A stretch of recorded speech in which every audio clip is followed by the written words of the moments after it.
पंजाब से राधा वल्लभ श्री गुरुदेव भगवान आपके चरणों में कोटि कोटि प्रणाम। गुरुदेव भगवान पिछले 25-30 सालों से रोज मदिरा मांस का सेवन करता था। 6 महीने पहले आपके दर्शन करके गया, वो सब कुछ छूट गया। आपके दर्शन मात्र से चमत्कार हुआ। अब आपके वचन के अनुसार चलने का निरंतर प्रयास कर रहा हूँ, नाम जप की कोशिश भी कर रहा हूँ। गुरुदेव भगवान, ये मेरे किसी पुण्य कर्म के फल था या कुछ और कारण था? अब आगे क्या भगवान मेरे इसी तरह हाथ पकड़कर अपने तक ले जाएंगे? जब किसी जीव पर भगवान की कृपा होती है, पुण्य से संत महापुरुषों का तो मिलन नहीं होता। पुण्य में इतनी ताकत ही नहीं है। और आप खुद अंदर से बताइए, ऐसा कौन सा पुण्य किया है? नहीं, जब मदिरा पान कर रहे हैं, मांस खा रहे हैं, तो फिर व्यभिचार भी हो रहा है, मानसिक शारीरिक, तो इनमें पुण्य बनने की संभावना तो रह नहीं गई। इसमें कृपा होती। जैसे अपने बेटे को मलिन देखकर माँ जबरदस्ती उसे स्नान गृह में ले जाकर स्नान कराती है, ऐसे प्रभु हमारे पिता हैं, हमारे स्वामी हैं, परमेश्वर हैं, वो हमारी दुर्दशा देखकर कृपा कर दिए और मुझे स्नान गृह में ले आए संत समागम में। संत समागम से हमारा स्नान होता है, हमारे दुर्गुण दूर होते हैं। जैसे माँ मल करके सब जो लगा हुआ मल हटा देती है, ऐसे सत्संग निर्मल करता है। दर्शन से, संभाषण से, स्पर्श से, 3 प्रकार से, और एक आंतरिक संकल्प से, 4 प्रकार से धुलाई होती है। संत का संकल्प हो जाना, दर्शन हो जाना, दरस परस अगनाश बास निज संग करो दिन, 3 मुख हरिजस सुनत श्रवण मानो न त्रपित। दरस जैसे दर्शन हुआ, परिवर्तन। परस उनकी चरण रज छूली या किसी तरह उनका स्पर्श हो गया। और संकल्प, आपकी दशा देख करके हृदय में भाव बना, भगवान इन पर कृपा करें, इनको सद्बुद्धि प्राप्त हो।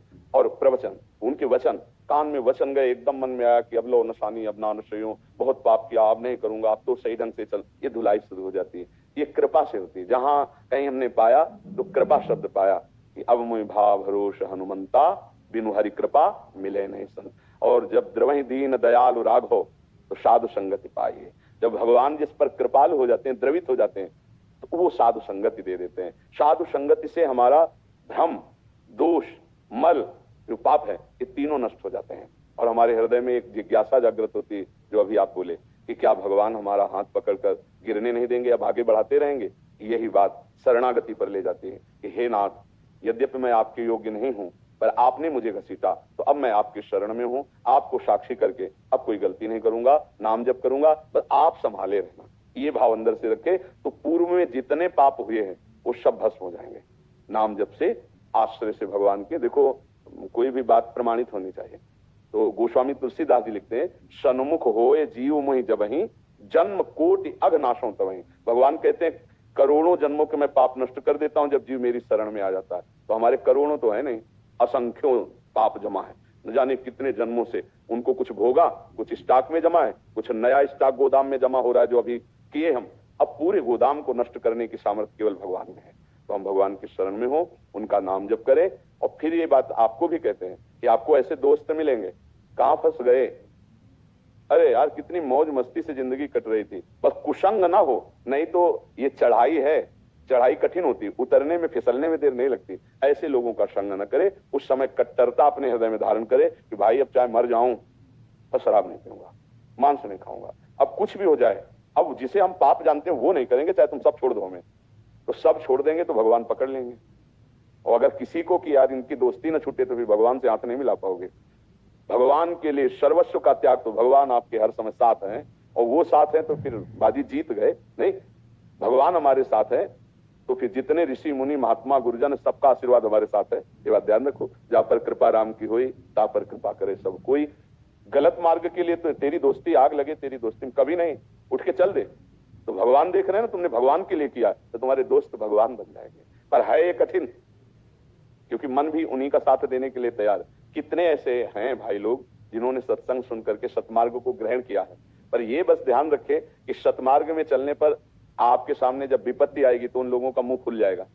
अभी 3-4 दिन पहले एक सत्संगी आए थे, तो उनका एक ही लड़का था, 6 वर्ष का, पधार गया। और लोग उनसे कहे, देखा भक्ति का फल। अब वो क्या जाने कि वो 6 वर्ष के लिए आया है, भक्ति करो या ना करो। एक श्वास एक्स्ट्रा नहीं हो सकती किसी भी जीव की। कई बार कहा है कि जैसे आपकी 50 वर्ष की आयु है, तो 50 साल की कमाई देकर आप 5 श्वासें एक्स्ट्रा नहीं बढ़ा सकते। कि हम 50 वर्ष की कमाई देते, मेरे 5 श्वास 5 बार ऐसे कर लेने दो।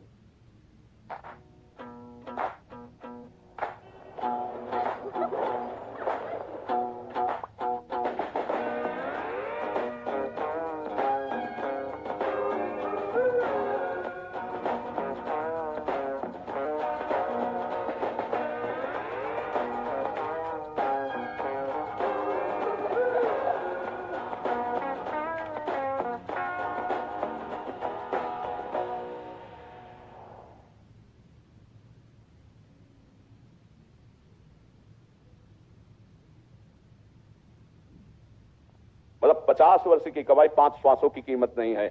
तो आप सोचो कितनी श्वासें आपकी कीमती हैं, और उन श्वासों में अगर आप बोलते हो राधा राधा राधा, कृष्ण कृष्ण कृष्ण, राम हरि, जो नाम प्रिय हो, तो आपकी श्वासें सार्थक हो गए, आपका जीवन सार्थक हो गया।